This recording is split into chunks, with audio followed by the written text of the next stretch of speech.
All right, good morning and thanks for joining us today. We continue to coordinate a massive and unprecedented response to the damage in western North Carolina by Hurricane Helene.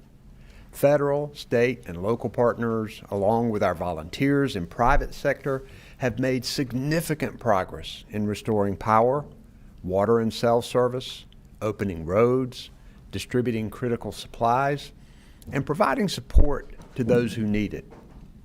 Power outages are now a little under 13,000, down from 1 million at the beginning. Closed roads are at 580, down from about 1,200. Many water systems and wells are now operational. However, challenges do remain in restoring water to Asheville and some other communities. FEMA has approved 77,000 people for individual assistance, with more than $99 million already paid out.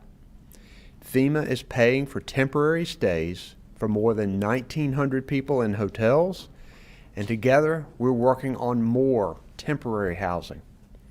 We're thankful to our National Guard and our active duty military personnel who partnered on this critical mission. North Carolina's National Guard was in western North Carolina before, during, and after the storm. And we believe this was the fastest and largest integration of active military soldiers working with the National Guard in North Carolina history. Their work has been critical at a key moment in the response. And thanks to this strong operation, significant progress has been made in search and rescue, getting supplies where they're needed, and transportation assistance. I am so grateful for the thousands of state workers and first responders, nonprofit volunteers who remain on the ground working to assist in the recovery. North Carolinians are resilient, and our response to this disaster is strong. However, there's still a persistent and dangerous flow of misinformation about recovery efforts in western North Carolina that can lead to threats and intimidation, breeds confusion, and demoralizes storm survivors and response workers alike. If you're participating in spreading this stuff, stop it. Whatever your aim is, the people you are really hurting are those in western North Carolina who need help. The safety of our government and volunteer response workers, including FEMA, remains a top priority. I've directed the Department of Public Safety to coordinate law enforcement assistance for FEMA and other responders who need it to help ensure their safety and security so people can keep getting the help that they desperately need.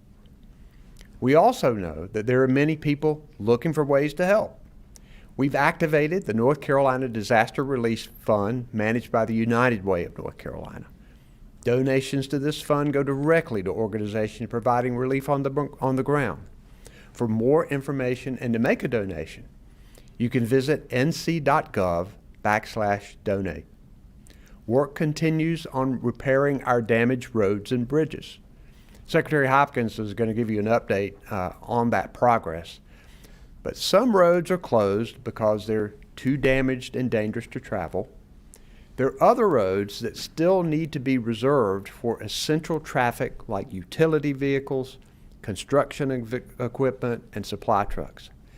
However, some parts of the area are open and ready to welcome visitors, which is critical for the revival of western North Carolina's economy. So if you're considering a visit to the area, consult drivenc.gov for open roads and reach out to the community and the businesses you want to visit to see if they are welcoming visitors back yet. In the immediate aftermath of this storm, because of massive communication outages in western North Carolina, many people called 211 to report friends or family they couldn't get in touch with. When phone service began to return, many people located their loved ones, but that information doesn't usually make it back to 211. The Department of Public Safety formed a task force to find who is still unaccounted for and focus efforts where needed. I want to caution that this is not a definitive count because the task force is continuing its work. The number will continue to fluctuate as more reports come in and others are resolved. As of today, the task force number of unaccounted for people is 92. The task force, law enforcement, and other partners will continue working to locate those who are unaccounted for, and I am thankful for their efforts. This storm brought historic rain and damage to one of the most beautiful regions in our state. In the face of this catastrophic disaster, North Carolinians have come together to help each other and begin to move forward. The road to recovery will be long, and we will be with Western North Carolina every step of the way. Today I'm joined by Emergency Management Director Will Ray, FEMA Administrator Deanne Criswell, Major General Todd Hunk, the Adjutant General of the North Carolina National Guard, the Secretary of the Department of Transportation, Joey Hopkins, our Secretary of Department of Public Safety, Eddie Buffalo, the Commander of the North Carolina State Highway Patrol, Colonel Freddie Johnson, the Secretary of the Department of Health and Human Services, Cody Kinsley.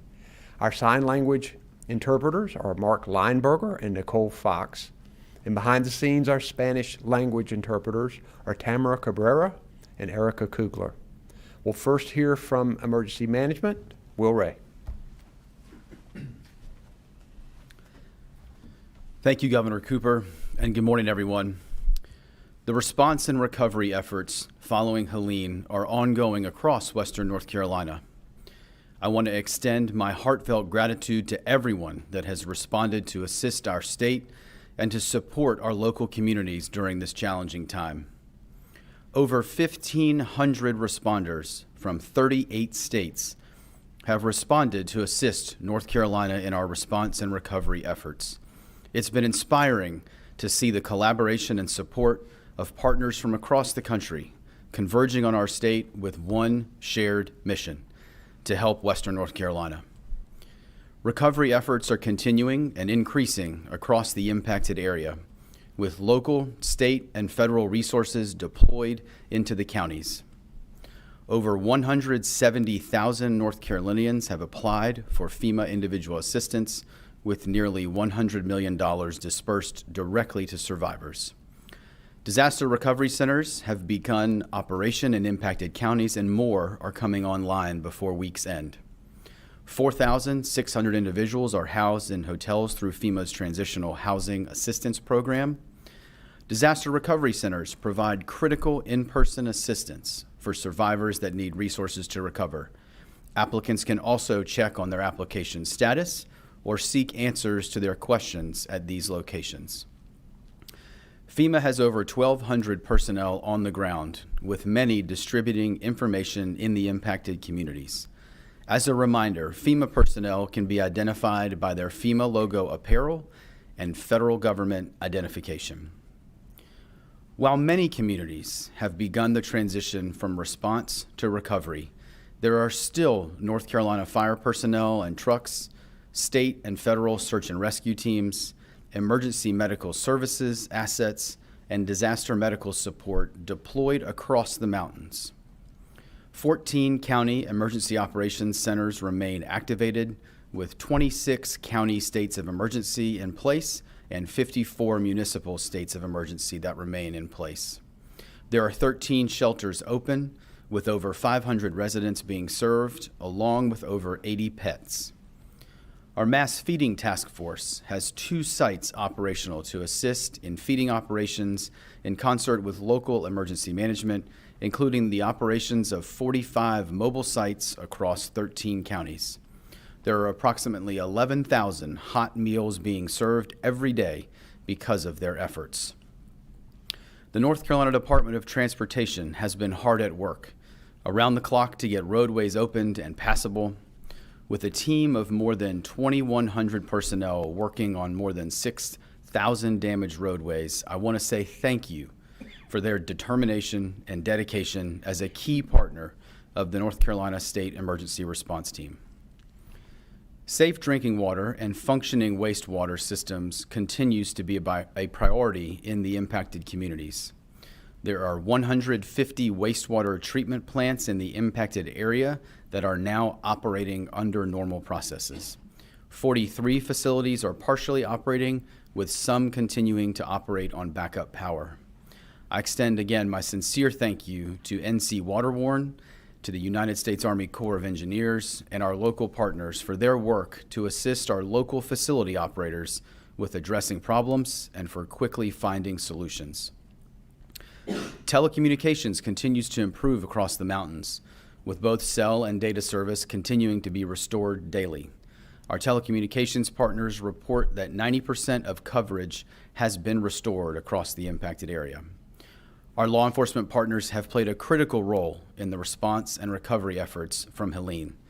Their dedication to maintaining safety and security in our communities cannot be emphasized enough. From aviation missions to swiftwater rescue teams, to providing security at distribution sites and shelters, to providing backup to local law enforcement, their response has been critical to the mission's success. The State Emergency Response Team has been in regular communication with our county and municipal leaders, and I want to thank all of our local leaders for their dedication and focus on the mission as we navigate our state's worst disaster. Finally, as we move forward, I want to again thank the thousands of people that have converged on Western North Carolina to assist in this massive effort in response, and also as we look over the horizon at long-term recovery. I urge all North Carolinians to remain focused on the mission of supporting Western North Carolina and in a spirit of partnership and collaboration. Our shared goal is to help Western North Carolina communities rebuild stronger and more resilient. As we've said before, this is a whole of community effort that will take investment from all sectors to be successful, and together we will accomplish this mission. To those in Western North Carolina, we are here, we remain with you. Thank you, Governor. Thank you, Director Ray. And now I'd like to ask FEMA Administrator Deanne Criswell to share an update. Thank you, Governor Cooper. As you all know, Hurricane Helene charted an unprecedented path across 6 states, followed only 2 weeks later by Hurricane Milton. The destruction left by these storms has been catastrophic. FEMA and the entire federal family have been on the ground across the region since before the storm made impact. And I remain here in North Carolina, directing the response and the recovery efforts across all affected states, as well as our tribal nations. But I need everyone listening to hear this from me. The ongoing spread of misinformation about operations is not okay. It has got to stop. The federal family has been here, working side by side with the state since day one. These are people who put their lives on hold to help those who have lost everything. The FEMA workforce, they are dedicated to putting people first, to serving communities and extending a helping hand when disasters like Hurricane Helene strike.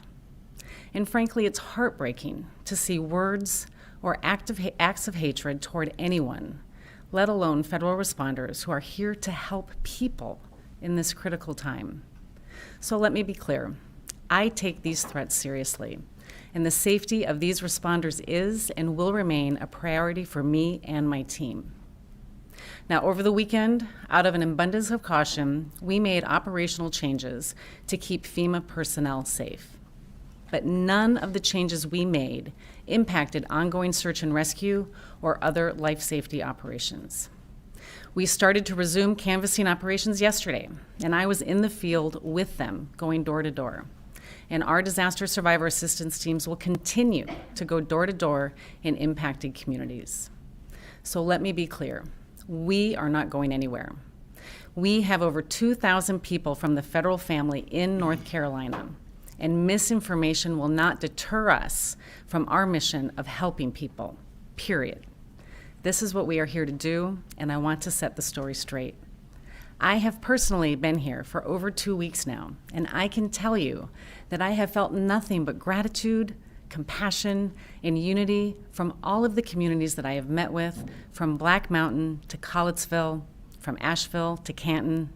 And today I'll be joining Governor Cooper again and his team to go back out west to continue to meet with communities, to visit our disaster recovery centers, and continue the work of helping North Carolinians recover from Hurricane Helene. FEMA and the entire federal family, we will continue to be here across the South, supporting the 6 states impacted by this storm and working directly with survivors for as long as it takes. And with that, I'll turn it back to Governor Cooper. Thank you, Administrator Criswell. I now like to ask the Department of Public Safety Secretary Eddie Buffalo to share a report. Thank you, Governor Cooper. Good morning. Our coordinated response to Hurricane Helene reflects the strength of our partnerships and the collaboration between local, state, and federal agencies. Almost every division within the Department of Public Safety has mobilized to support recovery efforts in Western North Carolina. We are working together to ensure our communities receive the help they need. To date, we have over 177 personnel from the State Highway Patrol deployed, ensuring road safety, assisting with evacuations, and maintaining traffic control so that emergency vehicles and essential supplies can move quickly to where they are needed.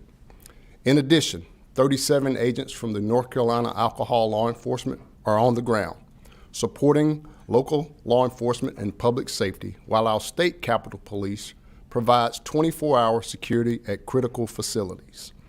Our North Carolina National Guard personnel are also playing a key role in delivering additional manpower and resources across the state to support relief efforts. In partnership with the North Carolina Sheriff's Association, we have approximately 165 sheriff deputies deployed, along with 20 detention officers and 20 telecommunicator officers. The North Carolina Association of Chiefs of Police has deployed 206 officers, primarily focused on policing duties within communities. These local officers working along our state resources are critical to ensuring public safety.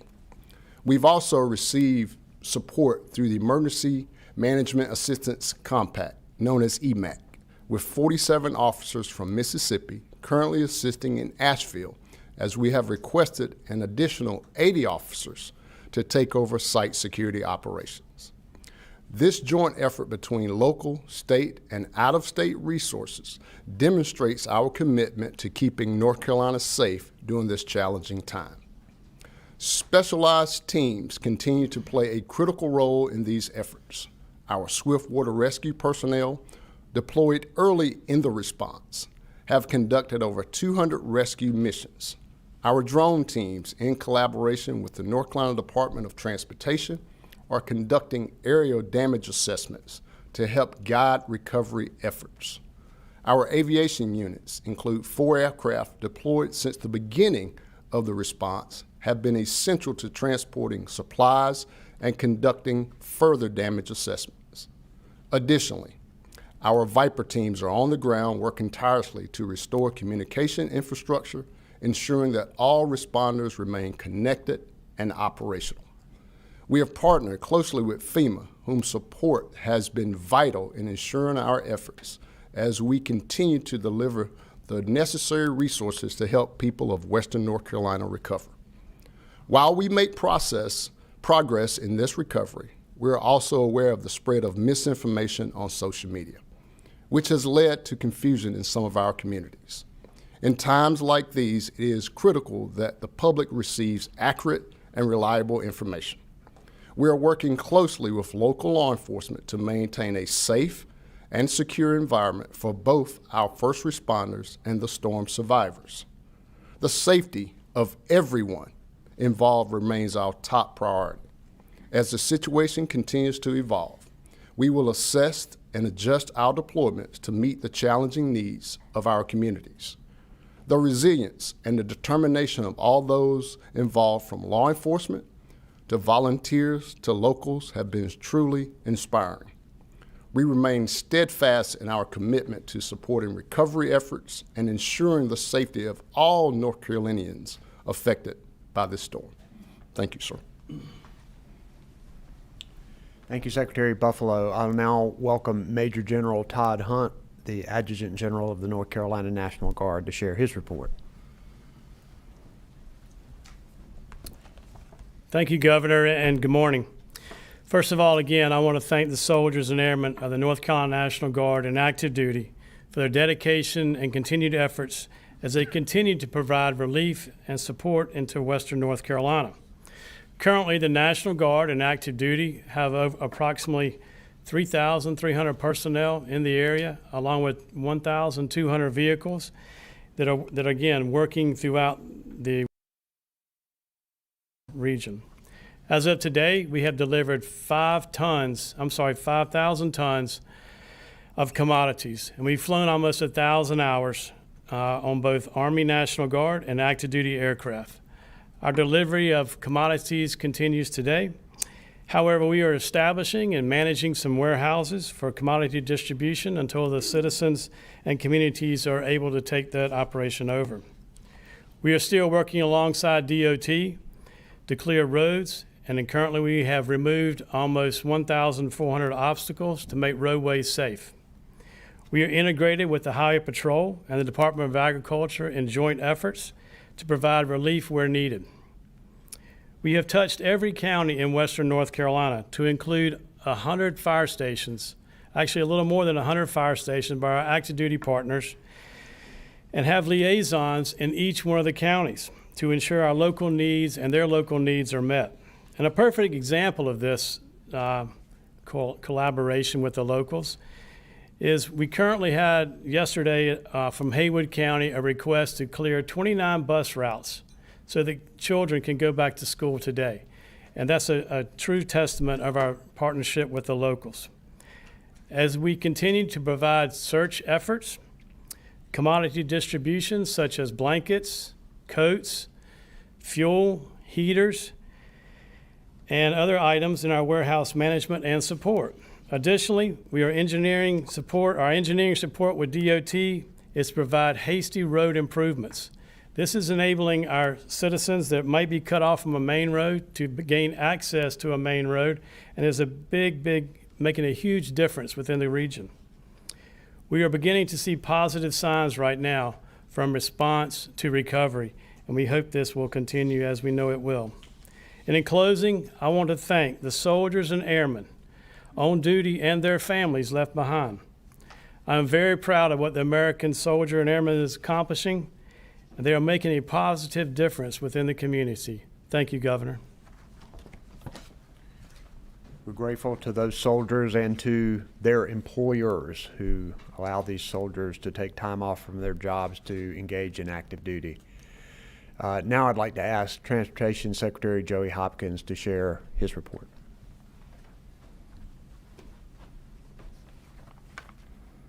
Thank you, Governor Cooper. DOT staff from all across the state, crews from both Kentucky and Florida, the North Carolina National Guard, the U.S. Army, and our contractors continue to work hard to restore access to impacted sites in the mountains. We have now opened over 670 roads since before the storm, including more than 100 roads since last Friday. As of this morning, we still have approximately 580 roads closed, and we're happy to see this number go down as crews continue with their efforts. We have identified more than 7,000 damaged sites. This includes over 650 bridge sites and almost 700 culvert sites. And we still expect at least 100 bridges to require full replacement. Damage estimates to repair our transportation infrastructure total several $billion. And an area of major interest, of course, is I-40 in the Pigeon River Gorge. We have awarded an $8 million contract, which was below our engineer's estimate of $10 million, to Wright Brothers Construction to stabilize the westbound lanes of I-40. And that contract includes incentives to have them completed by early January. At that same time, we're moving forward with contracts to design and construct the permanent repairs on I-40, and we plan to have a contractor on board in the next few weeks. We've recently reopened the US 19E bridge over the Cane River in Burnsville to 4-lane traffic, and that provides improved access from I-26 into Yancey and Mitchell counties. Our staff is coordinating closely with the utility companies to run new lines along the US 74A corridor from Girton to Lake Lure. This operation involves kayakers pulling lines by hand in the river. Travel conditions continue to improve across much of southwestern North Carolina, including US 74A in Girton and US 64 in Edneyville, leading to Batcave, as power and tree companies continue their work. While we're making progress and restoring access throughout the region, I want to remind everyone that access to the areas still impacted by the storm is limited to essential travel only. Again, there are still 580 road closures. Many of the open roads have hazards like downed trees on the shoulders, drop-offs, or even narrow lanes. If you have to travel in western North Carolina, I urge you to use caution and slow down for the many crews that are helping to restore the infrastructure. However, some areas in western North Carolina are accessible, like the governor mentioned, and they're open for business. Appalachian State is back in session, and many of the public school systems have reopened. We will continue to monitor the essential travel zone and update it as conditions improve. And you can check out the latest version on our map at drivenc.gov. In addition to that, we want to remind those in the trucking industry to follow the detours we have specifically designated for trucks over 30 feet in length. We've had several instances of trucks trying to take routes that are not built to handle large vehicles, and we've had trucks get stuck, and getting them out takes resources, and getting them turned around is a challenge. As of yesterday afternoon, all but 4 driver's license offices, Asheville, Burnsville, Marion, and Spruce Pine, that were closed due to Helene, have now reopened, and the Marion driver's license office is scheduled to reopen tomorrow. North Carolina DMV has also designated local driver's license offices in western North Carolina as credential pickup centers for residents impacted by the hurricane. With mail services temporarily unavailable, these centers provide a solution for obtaining driver's licenses and ID cards as recovery efforts continue. You can find more info on this at our website at www.ncdot.gov/WNC credential pickup. I cannot emphasize enough how grateful we are to our staff and the many partners who are pouring their time and energy into this effort to help the families and communities impacted by Helene. And most importantly, before I leave, please everyone remember to use extreme caution if you're traveling in or near the affected area. Many of the repairs we're making now are temporary, and traffic patterns may not be what people are used to. And what we certainly don't need right now is people getting hurt or worse while we work to mend the region. Thank you.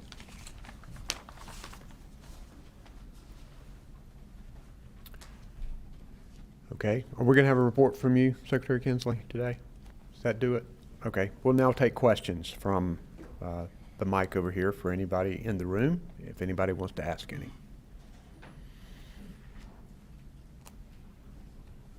Governor Cooper, Baron James, CBS. Can you go Oh, I'm sorry, the line? line. Yes, sir. You in? Yes, sir. That works. Yep.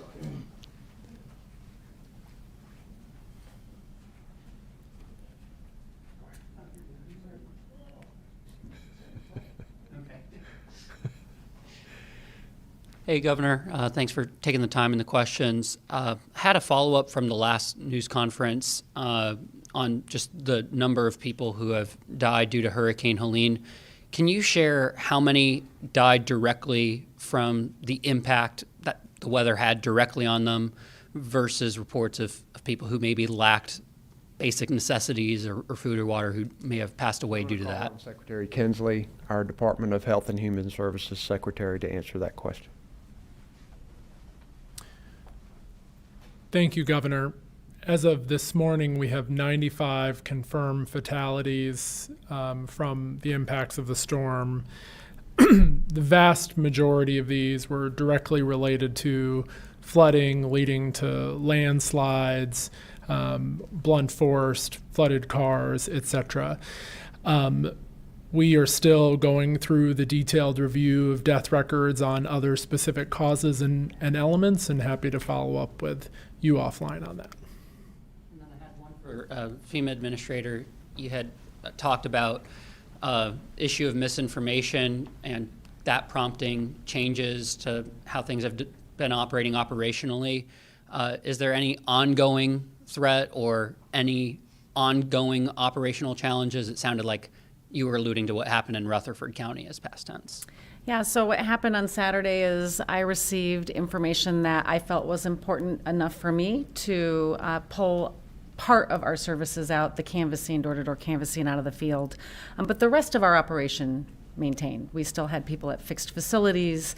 We still had people working with our EOCs. And we now have resumed all normal operations, and I have people going door to door, and we continue to be in the field. And I had one final one, sorry, for the governor. Unrelated to Helene, we've had news today of your second in command filing a lawsuit for defamation for that story from CNN. Would you call on him to step down, as he is someone who could become acting governor whenever you're out of the state? So I would argue with your characterization of what his position is, but I would say that I have said for years that he should step down from his position because of extreme positions that he has taken and his attacks on people. I don't think he's qualified. Governor, thanks for taking my question. Again, I'm Baron James with CBS 17 News. Getting back to the disinformation and the misinformation that's out there that in some cases leading to violent threats, what's being done to protect all of the personnel on the ground as well as neighbors? And also, what do you say to people like Lieutenant Governor Robbins who are basically criticizing you for your efforts or lack thereof in his opinion? This has been an unprecedented response to the worst storm in North Carolina history. And there are a lot of heroes on the ground and a lot of resources that have been surged into Western North Carolina. There is significant progress being made. But we want to make sure that we take all threats seriously. We want to make sure that the disinformation that the Lieutenant Governor is perpetuating and continuing to share on social media, that we are making sure that we protect people on the ground and trying to get the true information to people. He needs to stop it, and there are other people who needs to stop this disinformation, which is ending up hurting people who've lost everything. What we've done is we've got a coordination of law enforcement through the Department of Public Safety to work with our officials who are on the ground, including FEMA workers, to assist them, to protect them when necessary, and there's a lot of coordination going on to make sure that everybody who's working on this storm is safe and secure, because it's critical that the people of Western North Carolina get this help. You mentioned earlier, second part of my question, about the demoralizing effort or parts of the disinformation. Can you cite incidents where this misinformation is actually affecting responses? And if so, also morally, how are the people on the ground reacting to this? Well, clearly when people assert that help is not coming to Western North Carolina, which is completely untrue, which is a lie, the people who are actually on the ground helping feel demoralized when those accusations are made, because they are working very hard to deliver help to people. And any specific delays in recovery missions or rescue missions because of it? People are working very hard to make sure that they deliver these services. The FEMA administrator had to make a call for a short time over the weekend to stop canvassing in certain areas. We don't want those kinds of things to happen. We don't know how many people are not going to apply for FEMA because they have heard misinformation about FEMA taking their property or other wild accusations that are out there. People who desperately need this help but have been convinced that they should be afraid of FEMA or other government officials. That's something we may never know. And why people need to stop it because the people that you're hurting are the very people who need the help the most. And quickly, lastly, sorry, but have there been any arrests associated with the disinformation campaigns that are out there? There was an arrest in Rutherford County, yes. I'm not aware of other arrests that have been made in disinformation. Anybody else? Oh, yeah, sure. Yeah. Thank you all again for doing this. Eric Miller with WRAL.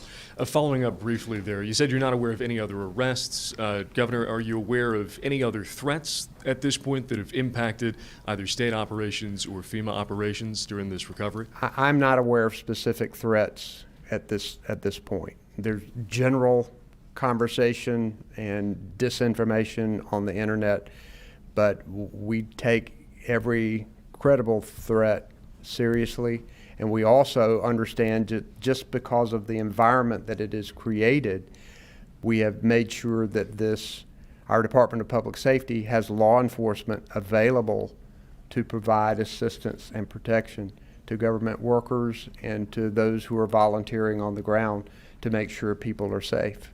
Yeah. Governor, we've also heard from folks, particularly in the Canton area, who were not able to access FEMA aid after Fred a couple of years ago. They're concerned they're not going to be able to access aid this time around. Your message to those people? That we're not able to access aid in Canton? What are you talking about now? In Canton, yes, sir. This was a question coming from one of my colleagues. Let me make sure I've got it exactly correct. One of the things we want to make sure that we do in this storm is to turn on every spigot of local, state, and federal, private, and nonprofit resources that we can in order to be able to make sure that people in Western North Carolina recover. I've been in Canton since this storm and have talked with them about trying to access those resources. Governor, thank you. Okay.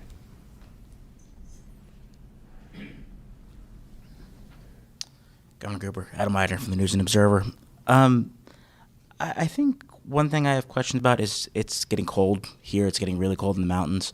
What's being done to make sure the people whose houses are destroyed are safe? I know there's transitional housing, but in addition to that, what else is happening? It's critical to make sure that we protect people when it does get cold. It's one of the reasons we're working so hard on temporary housing. It's another reason why we're working to bring in supplies like blankets and coats and heaters and fuel oil. But I'm going to turn that over to Director Ray to see if he has any additional comments on that. Thank you, sir. Thank you for the question. I think as the governor said, we've seen a shift from the type of commodities that were the focus 2 weeks ago, kind of food and water, and are now moving into more of that cold weather gear. And we're working with both the National Guard, DOT, and other partners you see up here to make sure that those individuals that have lost their homes or been impacted have those resources, working with the Department of Health and Human Services and making sure that those licensed care facilities that have those that are vulnerable are also supported. So we've really seen the large transition working with our local counties and towns and cities that we're starting to see more of those types of resource requests. And so we're working to make sure either via ground or air that we get those out as quickly as possible. But I think it's also important to note, as the governor said and as you've heard, I mean, we're trying to get every available option on the table to support those that have been impacted, particularly related to housing. And so I would reiterate that there are housing resources available for those that have been impacted. If they're unable to access them online, for whatever reason through FEMA or other partners, please take the opportunity to visit with one of our disaster recovery centers or with one of the teams that are in the field so that we can get folks into safe and secure housing as we look at what the long-term horizon of this recovery could be. And then this one's probably for Administrator Criswell. Sorry about my voice. Just getting over something. Y'all have mentioned concerns about the mis and disinformation impacting people getting aid. Does FEMA have any kind of estimates as to how many people should have applied at this point based on the areas that were impacted? Is there any kind of lag going on? That's a good question. It's something we do look at, and we usually come up with an estimate of how many people we think are going to apply versus how many have. We can certainly get with you offline. We know there's also communications challenges here, which is why we have people going door to door in DRCs. And so we can look at where it's trending to where we think it should be, and happy to follow up with you. Appreciate that follow-up. And then I guess this one last one is for the governor and maybe the administrator. The information environment here feels markedly different even than it did during Matthew and Florence. I think we all feel that. Why? What are you guys seeing that might be perpetuating some of that? Well, I think over the years we've seen social media get more and more extreme, filled with disinformation. This is happening in the middle of an election where candidates are using people's misery to sow chaos for their own political objectives, and it's wrong. And this is a time where we all need to pull together to help the people of Western North Carolina, and it's disappointing when candidates, knowing full well what they're doing, are continuing this kind of disinformation filled with lies. Thank you. Okay, thank you very much.